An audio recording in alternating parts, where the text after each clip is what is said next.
Get the power to do more with storable software. More automating, more control, more revenue, more time back in your day. Storable helps operators do more with the most powerful technology in self-storage. Learn more at storable.com/do more.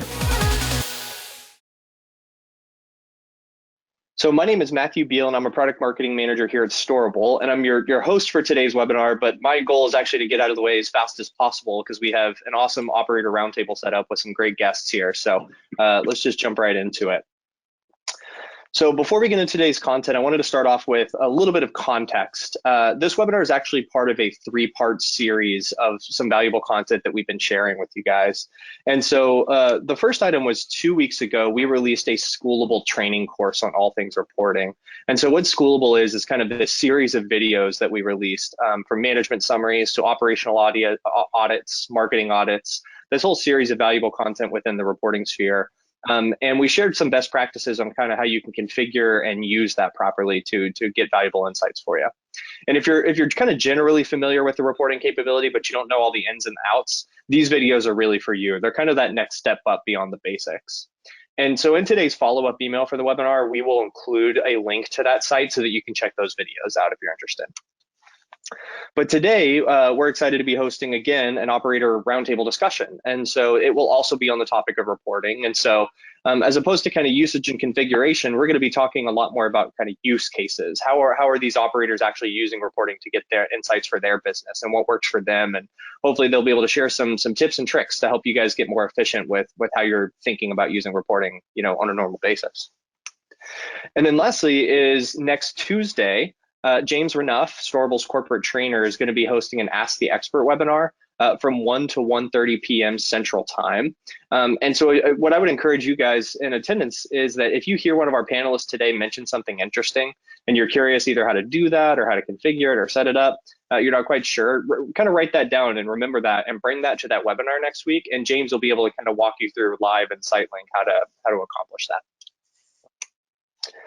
But again, without further ado, I want to jump right into the roundtable discussion. And so today's panel is going to be moderated by Jim Ferguson, Client Success Manager here at Storable. So Jim, take it away.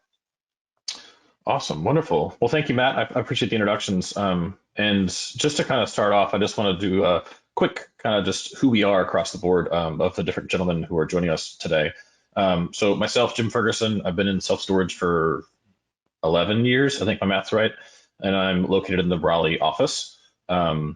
And I have been, I think I've had how many different titles at SiteLink. I've worked for an operator for a while, I've consulted, and now I'm back.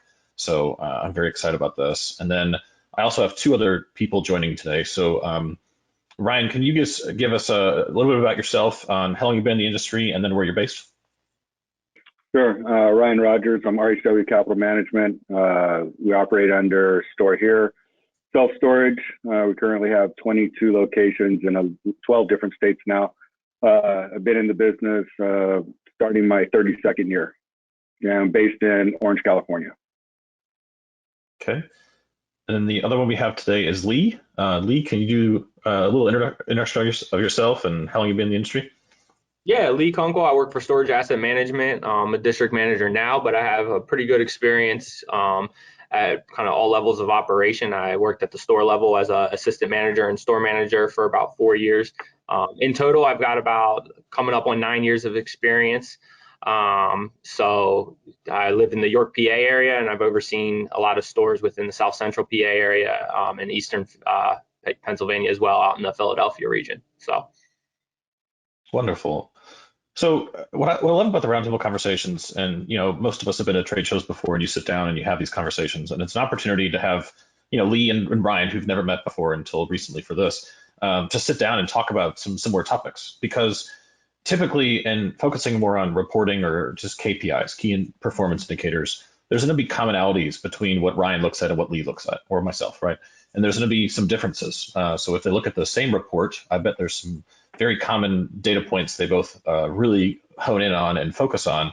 But there's also some differences, and that's one of the best things about these. It just kind of brings out some good conversations.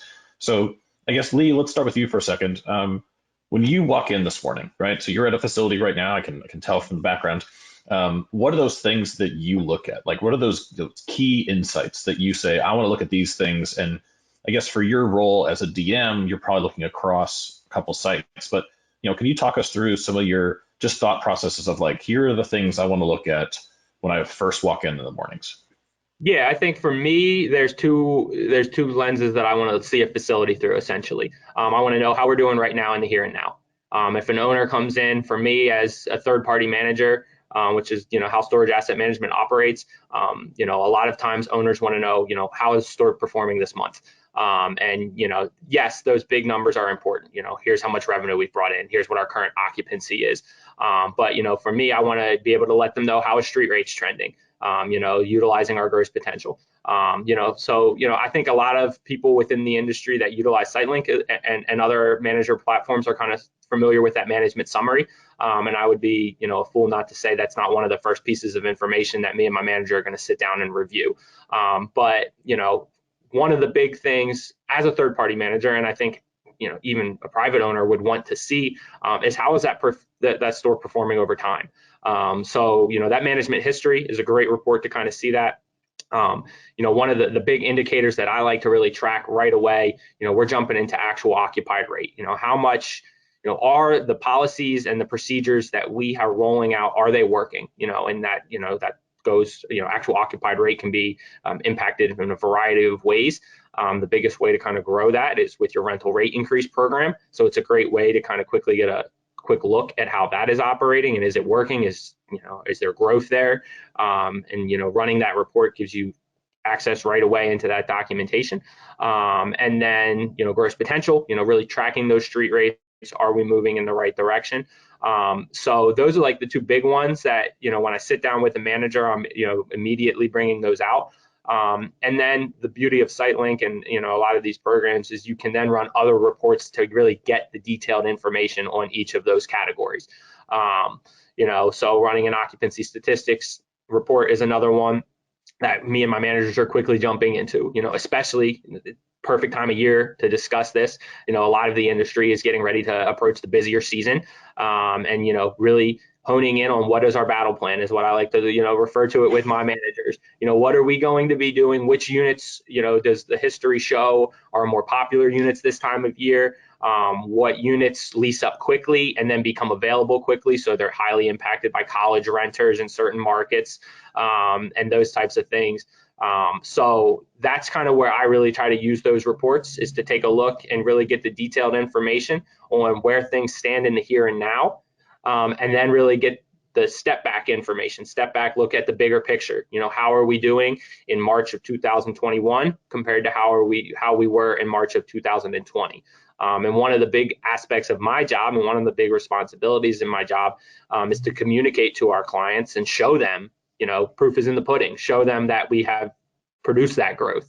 And so jumping into these different reports is where, we can get a lot of that information. And those are the specific ones that, for the most part on a daily basis when I'm visiting the stores, those are the big ones that, every single visit we're looking at. We're looking at those 3 or 4 reports on almost every visit. And then depending on, what other topics or things we're discussing, if we are looking at more accounts receivables and, where are we at with, how much money are we missing out on because we're not getting, all of our payments on time. There's obviously some other reports that you can dive into as well. So. No, that's fair. I think there's a lot of good things that I actually want to unpack on that. But there's a couple key reports that I think you called out that I think many people will probably are familiar with, and key things, which is actually really interesting to hear. Like you said, that you actually break down those 3, if not more, every time you sit with your managers to go through those key things. Ryan, from your perspective, and there's probably some overlap on some of the report data that Lee was actually just referring to, or just in general reports. Do you have specific key things that you are looking at daily across your portfolio or per facility, or how are you looking at some of those big numbers kind of each morning or every week? Yeah, so thanks. And I'd agree with Lee. Most of those reports are the same ones. I tend to use the MyHub dashboard on a daily basis. Every morning I go in, I open up the dashboard, And immediately I'm looking at the deposits, how much money they've taken in versus the actual occupied. Are we tracking? Okay, I'm looking at the rental activity, and then I'm looking at their arrearages. So on a daily basis, I'm not going into the SiteLink program and pulling up, excuse me, the individual reports. The dashboard is very useful. If I'm looking, I would say mid-month and end of month, I pull up a management summary report, just to give a bigger picture, seeing numbers versus graphs. And then if I see something that looks out of line there, I might give a call to Lee or somebody like that and have them dig deeper into it. Well, it's interesting because you guys both called out a couple things. So like you both look at specific reports more often, and then you both called out that there's going to be some red flags in certain areas. So I guess if you were to look at a management summary, right, it's the most used report in SiteLink. There's going to be key areas of that report you guys can probably look at really quickly. Be like, is this off? And that's just from your knowledge and your history of knowing the properties and knowing the portfolio and those things. If you were to see some key areas that are just off, I'm guessing then you kind of have drill down reports, right? So like you then can pull up certain things. So I guess in this example, Ryan, you said that you found, let's hypothetically say you found some red flags in the management summary and you're like, hey, Lee, I need you to look at these other things. What are some of those key things that you're going, this could be off? Like, what are those key data points? So obviously the most important number on this entire report is the total deposits. How much money you put in the bank. Money is the key thing here. It's not the rentals, it's not the vacancies, it's how much money we're putting in the bank. So if I'm looking at the actual occupied rates and I would look over at the deposits, am I tracking that? At the end of the month, did I hit that number? Did I exceed that number? Typically, I should exceed that number because I have late fees and other fees that happen. If I'm below that, we need to drill down to see why. So I'm looking at discounts or bad debt, the bad debt write-off. What happened there? Why are we waiving fees? Why are we not collecting rent? Did I have an auction that month? What caused that? And so those are a couple things. I'll be looking at unrentable units. Insurance penetration. One of the reports that I do look at and our company looks at frequently is the units without insurance report. Probably one of the best reports because we all want to make sure that everybody has insurance or protection plans, whatever you have. We dive into that report to make sure that our insurance penetration is, if I've got one that's at 80%, we're probably okay. If I've got one at 60%, we need to look at and make sure that everybody has proof of insurance on file and that it's current. So there are, those are pretty much the key ones that I dig into. I do look at the arrearages, the late, how many are over 30 days, over 60, over 90. And I'll go back, if there's a high number, I'll go back a couple months and see if we've had an auction, if we didn't have an auction. I think, those are all great items. Lee, I'm guessing many of those things are very similar from your current role and the things you look at. Are there other key things that you're also going like if I'm your manager, are there key things that you're looking for to making sure X property or Y property is doing, or comparing notes, right? Yeah, and just building off a few things Ryan touched on, one of the, running that unit status report is one that's very common, especially when I'm on site. One of the common things that I've noticed when my company is taking over some other facilities, one of the right away as a DM and with my regional, we're jumping into reports that are going to show us where are our room, where can we improve? Our owners brought this expecting they're expecting profit. They're expecting to grow the facility. They're not expecting, to keep numbers exactly where they're at. They wouldn't have bought a property. More times than not, they're not going to buy a property if it's going to be stagnant. So Ryan touched on it, unit status report. Okay, how many complementary units do we have? How many unrentable units do we have? One of the very common things that I find when we take over properties is, there's 10, 15, 20 unrentable units, and you get into why these units are unrentable and, there's junk in the unit. Okay, well, can we consolidate that? Let's get these units on a plan right now to get them cleaned out. Is it just we need to get some door springs and latches and, spend a couple $100 and all of a sudden we've got, 20 units back on the market that we had unrentable. So, getting into those, there's multiple reports that you can kind of see what, how much rent you're missing out that is because of unrentable units. And, you can quickly identify that as an area of improvement. Touching on that management summary report, that bottom right corner, owner alerts. I heard Ryan, touch on your insurance penetration. How many days have we gone since the last rate change? I recently took over a property back in June. And they hadn't done rate changes on every unit in years. And right away, just by running that, boom, okay, that's something I communicated with my team at our corporate office. This is an instant area where right away we can improve and drive bottom line revenue. That's a simple change just by quickly getting that alert.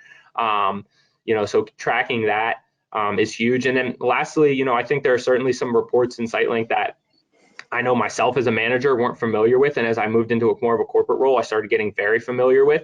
One of them is the marketing summary report. There's a lot of different things that you can gather from that report that can go a long way in helping the facility grow and help you target where you are in your market. The SiteLink actually has the capability. I had no clue until just a few years ago. You can run a report that maps out all of your tenants and where they're at and help you focus on, okay, here's where we really can target our online ads, or do we want to try targeting more of our local marketing and online advertisements to this community that's north of us that we only have 10 renters in when we've got hundreds south of us. So there's a lot of different capabilities within that, within SiteLink that really help you with that.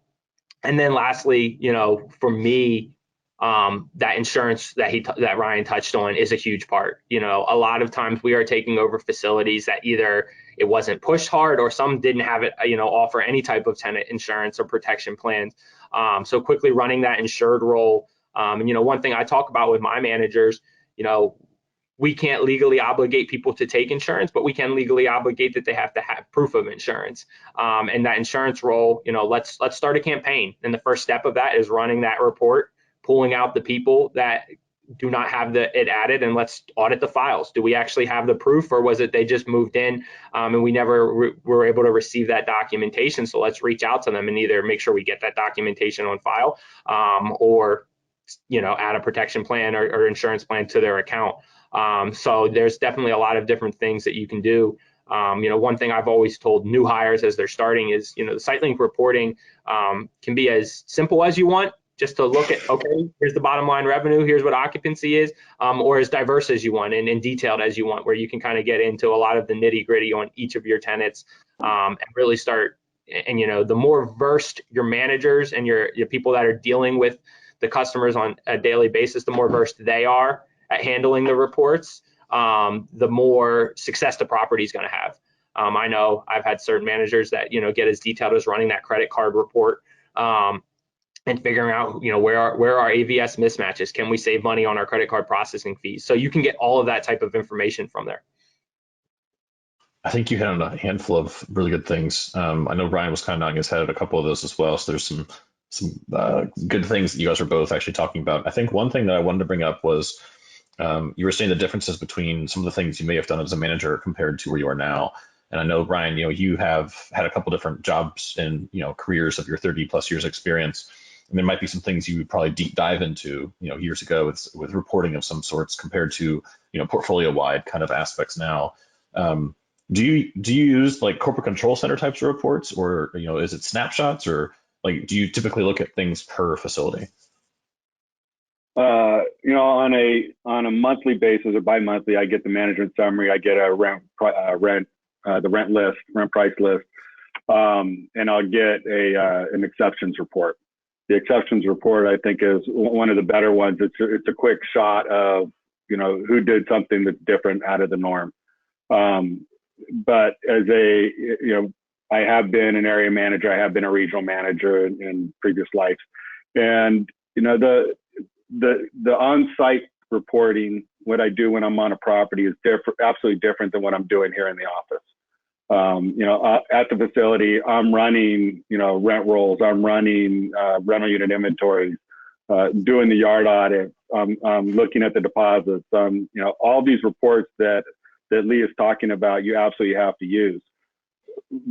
But on the ownership side, we're more concerned about the income, the income and the activity. and where the potential is, and looking at the difference between, how much I have, if I send everybody a rent increase today, how much more I can make.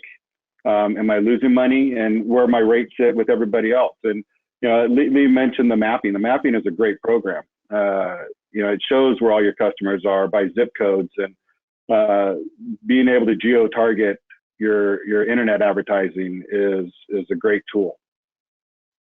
Yeah, I love a lot of these things, because one of the things about reports, people even ask, what are some favorites, right? And I would, talk about trade shows and, talk about some things that, yes, is move-ins and payments. What are the new cool things?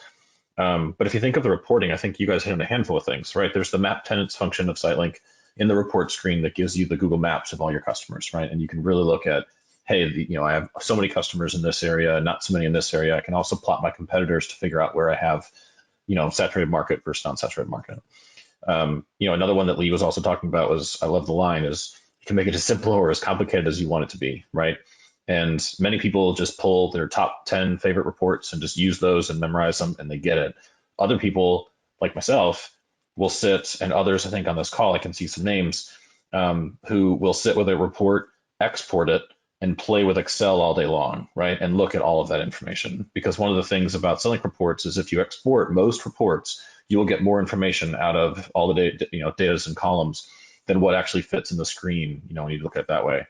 Another tip that some don't know is when you look at the report screen of SiteLink, there's a little red icon for all one-page reports. So management summary is one of them. So it gives you a quick snapshot of just kind of what's going on. And then there's these drill down reports that you both have actually talked about. And then if you really want to drill down, throw it in Excel and go play with some numbers and really just deep dive into this. And it can really go as deep as you want to, or, just, stay up as high as you want. So those are all, I love this. This is a great thing. Ryan, you were talking about some of the things you probably have your managers look at more often, right? Like the walkthroughs and those kind of things. The unit price list, whatever, those different items. Are there other specific things that you have them look at, not daily, but maybe on like a monthly cadence or a quarterly cadence, that aren't in like the top 10, 5, 6 reports that you were just referring to? Well, we use the data from SiteLink, and we create our own reporting. And that reporting is as Lee said, it's a look back. We're comparing our income or our rental activity this month versus last month, this quarter versus last quarter, this quarter versus last year same quarter. And we're looking to see if there's anything that pings the difference, or what's good, what's bad. We're looking at the site level. Our managers are, they're looking for the tenant insurance. They're looking at the rent exceptions. They're looking, we look at the move in, move out reporting.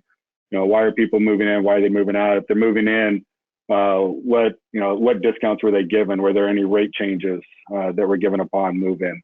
The key here is that the reporting is only as good as, it gives you all the data, but it's what you do with that data and how you use that data. And are you looking, you can find what you're looking for if you're looking for it, right? What we're trying to find is those things that we're not looking for that show up. Yesterday I was going through some reporting, and there was some terminology on one of the reports I didn't know what it was. And so we had to dig in deep and figure out, okay, what did that really mean? When it says, charge deleted. Well, why is it charge deleted? Who deleted the charge? Why did the charge get deleted? And so we were asking those kind of questions. But as Lee said, you can make it as hard as you want or as easy as you want. It's what you're looking for. Wow, you can kill yourself. You can kill yourself looking at numbers. That is very true. But I really love that last line. I think that's a really good way to do it.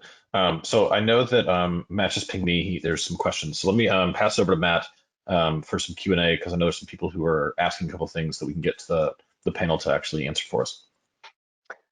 Hey, yeah. Can you confirm? Yeah, it looks like audio's still working. So a couple questions came in. Lee, the first one was actually for you. Earlier in the call, almost one of the first things you had said was talking a lot about kind of how you're using reporting to communicate effectively with your management team and to be able to make sure that you have plans for how they're going to go, improve the business. The question kind of was, how do you then report upward, right, to the people that you're reporting to and Sam to kind of report on what is being successful? What are some of the reports that you're using, some of the key metrics you're sharing either with, investors, leadership team, et cetera? Yeah, no doubt. First thing on that question, I would say every property is different, and so making sure you kind of have a background, with, whether it's your client, for me, my regional, or if I'm talking with my manager, what's the expectation for the property? Is it a new build? And, right now we are focusing, forget what our actual occupy rate is right now. No, we just want to get lease up. So, definitely, the scope of that conversation is driven by what is the property's goal moving forward. But, for me, there's a few things. Number one, I'm looking to show growth. That for me, that's the number one thing I'm looking to show. So that actual occupied rate, gross potential, being able to show that we're being able to push street rates. Obviously a lot of that, sometimes we have our hands tied, especially this last year in a COVID environment, there were certain markets that we really had our hands tied. But overall, every single year, if I'm comparing year over year, I want to be able to show that our street rates have grown. I'm normally asking my owners and clients to put money into their properties. We want to upgrade this. We want to, pave. We want to upgrade our gate software, all of that. And so that conversation's a heck of a lot easier when I can show, our occupancy is grown by X percent and our actual occupied rate has grown by even more of a percent. Gross potential, same thing. Right now, we were, our gross potential for the property is $5,000 or $10,000 more, whatever that case may be. So I really try to communicate those key points, basically through the lens of each individual property and what the goals are for that property. I know for me, one of the big things we do, we take our budget week very seriously. We work on our budgets the prior year. So in October, my company is working, October of 2020, we were working on our 2021 budgets. And there's a lot of time and effort put in from multiple different departments. I'm touching base with all of my marketing departments to figure out, I was talking about, how much we can spend and where to spend that. So getting, making sure I have an accurate reflection of what we're looking to spend in that. And then using that budget, in cahoots with the SiteLink reports that we're outperforming our numbers.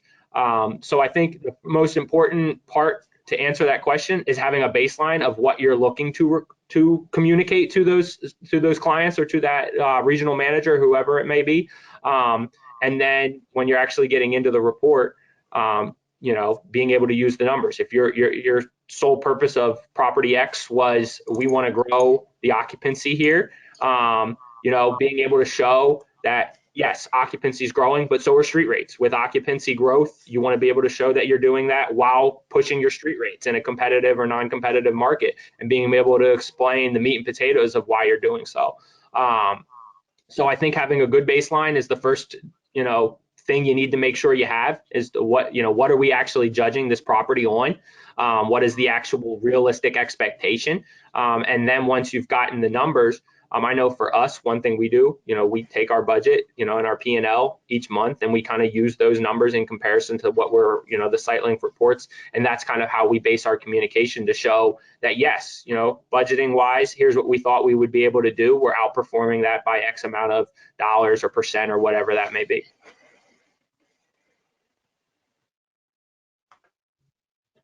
Thank you very much, Lee. Ryan, I'm going to pass the next one over to you. We had a question come in kind of talking more along the lines of kind of how much of your week is being, used for reporting. And so the question is, how many reports do you look at weekly and how much time are you spending actually looking at these reports? It's a great question. So as I said, every morning I'll spend 15 to 20 minutes looking at the MyHub reporting. I'll go through every property and look to see what's there. So that's a daily event. And then on a every other week, I'll pull out the management summary and dig into those. And I'll spend probably a good 10 minutes per property looking at the activity. We use a couple third-party vendor type of software systems for rate management and revenue management. And so spending the time looking between the revenue management systems and the SiteLink reporting, again, that's probably a good 5 to 10 minutes per property per week.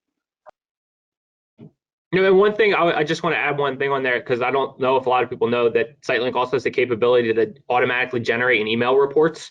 I know for me, one thing Ryan was touching on earlier that he, looks at from a financial standpoint is, those concession and exceptions reports. I actually have every single Monday through Friday, I get for my entire district an exception report where I can quickly just on my phone, open it up. It gets emailed to me at like midnight. I open up the next morning. First thing I look at, I can pop it up, just take a look. Okay. And if something jumps out, instead of it going down the line or not being caught until we're doing an audit or something like that, I'm able to get the report right there. Oh, wow, we deleted 3 payments yesterday, and quickly follow up on it. And identify an issue right away instead of there being a lag in time. And, the more time that goes by, the better chance it is that it just gets pushed to the side or completely missed.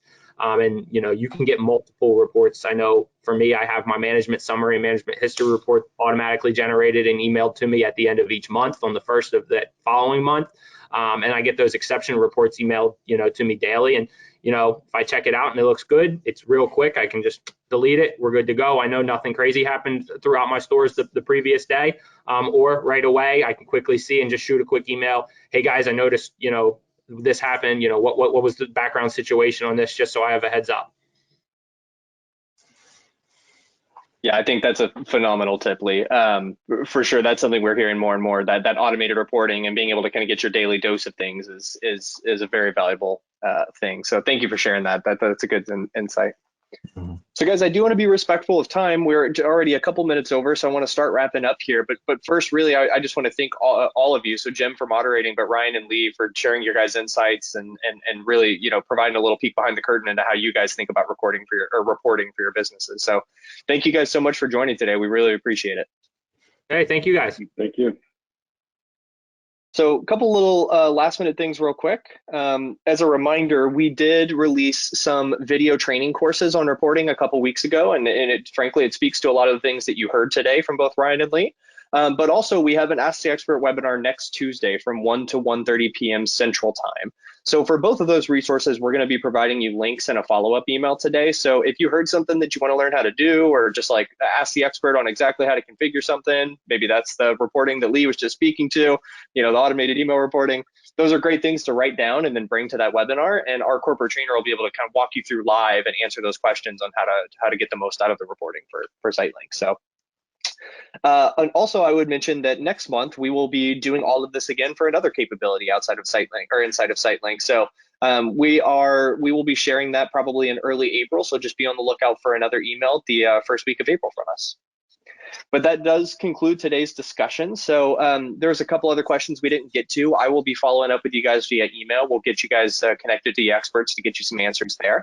But if you do have any questions that come up and maybe you didn't get a chance to ask it today, you can always send us an email at webinars@storable.com and we will get to you as soon as possible. But other than that, to all of you guys out there, stay healthy, stay safe. We appreciate you guys attending, appreciate the panelists for all of their insights, and hope everybody has a great day. Take care.